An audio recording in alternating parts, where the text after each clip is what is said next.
আসসালামু আলাইকুম প্রিয় দর্শক, আশা করি আপনারা ভালো আছেন।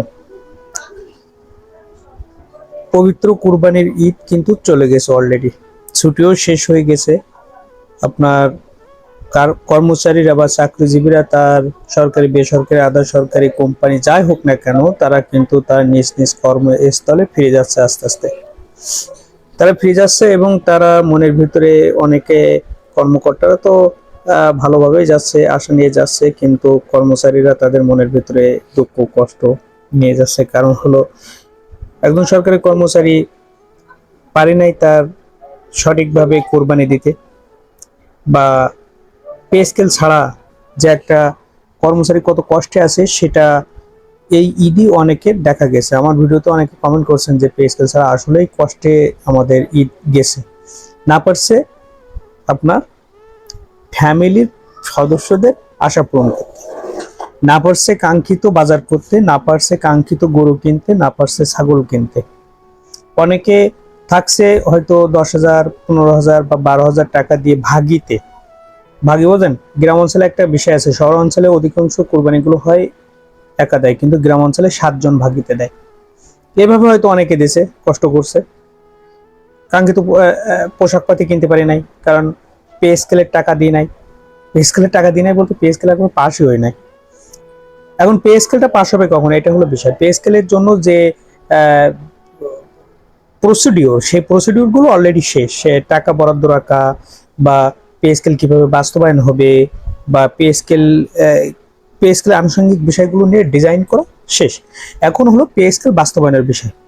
পে স্কেলটা বাস্তবায়ন হবে আগামী 1 জুলাই থেকে কার্যকর হবে, যেটা জুন জুলাই আগস্টে আমরা আমরা বলতে কর্মচারীরা বেতন পাবে এই পে স্কেলের আলোকে। এখন বিষয় হলো, জুন মাস, আগামীকাল থেকে জুন মাস হবে 2026 সালের। এই জুন মাসেই কিন্তু বাজেট ঘোষণা করা হয়, বাৎসরিক বাজেট। সেই বাজেটেই কিন্তু আসবে আপনার পে স্কেলের বিষয়টা, বাজেট অধিবেশন।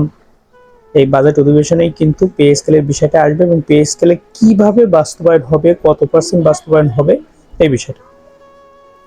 অলরেডি সচিব কমিটি তাদের সুপারিশে নিম্ন মধ্যম শ্রেণী কর্মচারীদের ক্ষেত্রে বেতন যে বেসিকের যে 50% থেকে বাড়িয়ে 100% করার সুপারিশ করেছেন। কিছু ভাতার বিষয় অ্যাড করেছেন।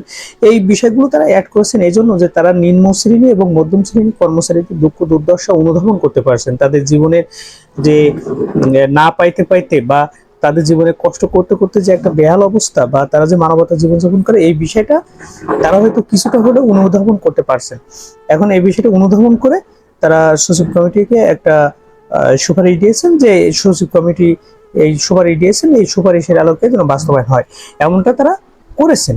এখন বিষয় হলো সরকারের পক্ষে কারা? মাননীয় অর্থ মন্ত্রণালয়ের যিনি দায়িত্ব মন্ত্রী, অর্থমন্ত্রী, প্রধানমন্ত্রী, আরো সংশ্লিষ্ট যে সকল পে স্কেলের সাথে জড়িত যে সকল উচ্চ পদস্থ বা কর্মকর্তা বলেন, বা কর্তা ব্যক্তি বলেন, বা উপরওয়ালা বলেন, যেটাই বলেন না কেন, তাদের সিগন্যালের উপরে নির্ভর করছে যে কত পার্সেন্ট আসলে নিম্ন মধ্যম শ্রেণীর কর্মচারী পাবে। তবে যাই হোক না কেন, আপনারা যে সকল কর্মচারী ঈদ শেষ করে নিজ নিজ কর্মস্থলে যাচ্ছেন, সবাই সেফ জার্নিতে চলে যান, ভালোভাবে যান, দোয়া করি। আপনারাও আমার জন্য দোয়া করবেন, ভালোভাবে যান। ঈদ যাই হয় হোক, ওটা দেখার বিষয় না, ভালোভাবে কর্মস্থলে ফিরে যান। তো প্রিয় দর্শক, ভালো থাকবেন। ভিডিওটি ভালো লাগলে অবশ্যই সাবস্ক্রাইব করবেন। আসসালামু আলাইকুম।